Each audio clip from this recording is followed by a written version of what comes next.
Menduan menyatu dalam doa dan renungan dari Katedral Kristus Raja Purwokerto, Kamis 24 Maret 2022 bersama saya Romo Ia Indra Pamungkas.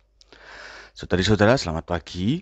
Mari kita mengawali hari dengan merenungkan sabda Tuhan dari Injil Lukas bab 11 ayat 14 sampai dengan 23. Dalam nama Bapa dan Putra dan Roh Kudus, amin. Tuhan bersamamu dan bersama rohmu. Inilah Injil suci menurut Lukas. Dimuliakanlah Tuhan. Sekali peristiwa, Yesus mengusir dari seseorang suatu setan yang membisukan. Ketika setan itu keluar, orang bisu itu dapat berkata-kata. Maka heranlah orang banyak, tetapi ada di antara mereka yang berkata, ia mengusir setan dengan kuasa Beelzebul, penghulu setan. Ada pula yang meminta suatu tanda dari surga kepada Yesus untuk mencobai dia. Tetapi Yesus mengetahui pikiran mereka lalu berkata, setiap kerajaan yang terpecah-pecah pasti binasa, dan setiap rumah tangga yang terpecah-pecah pasti runtuh. Jikalau iblis itu terbagi-bagi dan melawan dirinya sendiri, bagaimanakah kerajaannya dapat bertahan? Sebab kamu berkata bahwa aku mengusir setan dengan kuasa Beelzebul.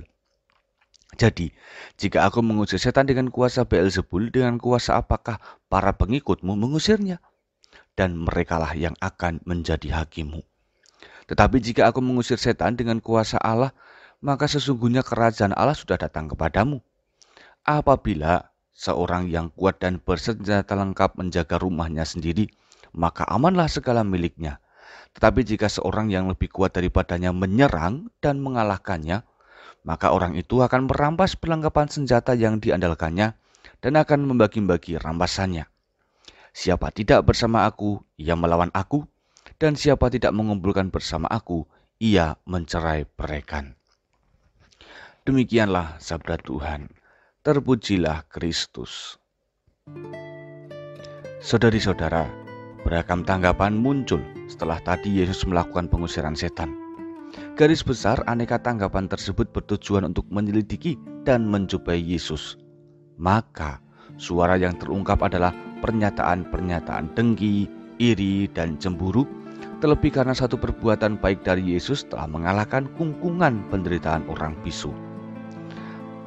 Persis, sebetulnya demikianlah reaksi setan ketika ada orang yang sembuh dan bertobat, yang kembali menjadi anaknya Tuhan. Hal ini menunjukkan bahwa secerdik dan sekuat apapun setan, berhadapan dengan Tuhan akan selalu membawa pulang kekalahan. Namun Tuhan tidak bekerja sendiri. Dia butuh kita sebagai orang-orang yang dijadikan sasaran setan. Artinya, ada kerjasama yang sinergis antara kita dengan Tuhan. Memang ada kalanya kita itu tidak cukup mampu memilih jalan yang benar. Tetapi Tuhan selalu berusaha membawa kita kembali pada arah yang lurus dan menyelamatkan. Injil hari ini sejatinya mengajak kita untuk tetap berkomitmen sebagai pengikut Tuhan. Bagaimanapun, Tuhan telah membela kita mati-matian, maka kita harus turut berjuang melawan kuasa jahat yang cerdik dan licik. Siapa tidak bersama aku, ia melawan aku, dan siapa tidak mengumpulkan bersama aku, ia mencerai-beraikan. Demikianlah pesan Yesus. Saudari-saudara, menjauh dari Tuhan mengakibatkan kekacauan dalam hidup, sedangkan tetap bersama Tuhan akan selalu menuai rahmat, kendati setan pasti datang dengan segala tipu muslihatnya. Masa Prapaskah adalah kesempatan berahmat untuk memurnikan diri masing-masing dengan menambah intensitas kerohanian. Doa, mati raga, dan derma merupakan cara kita untuk menjaga ritme hidup sebagai murid Tuhan. Mari kita tingkatkan kedekatan bersama Tuhan agar akhirnya kita mampu mengalahkan setan demi menerima keselamatan. Semoga demikian. Kita berdoa. Allah Bapa Maha Kuasa, ajarilah kami untuk mengandalkan Engkau dan mau membangun kedekatan secara kokoh kepadamu. Berilah kami kesetiaan sehingga tidak mudah tergoda bujuk rayu setan. Murnikanlah hidup kami menjadi abdi-Mu dalam segala dinamika hidup ini. Dikau kami muliakan kini dan sepanjang masa. Amin. Tuhan bersamamu dan bersama rohmu. Kita semua, keluarga kita dan segala usaha mati raga kita senantiasa dalam lindungan dan berkat Allah yang Maha Kuasa, Bapa, Putra, dan Roh Kudus. Amin.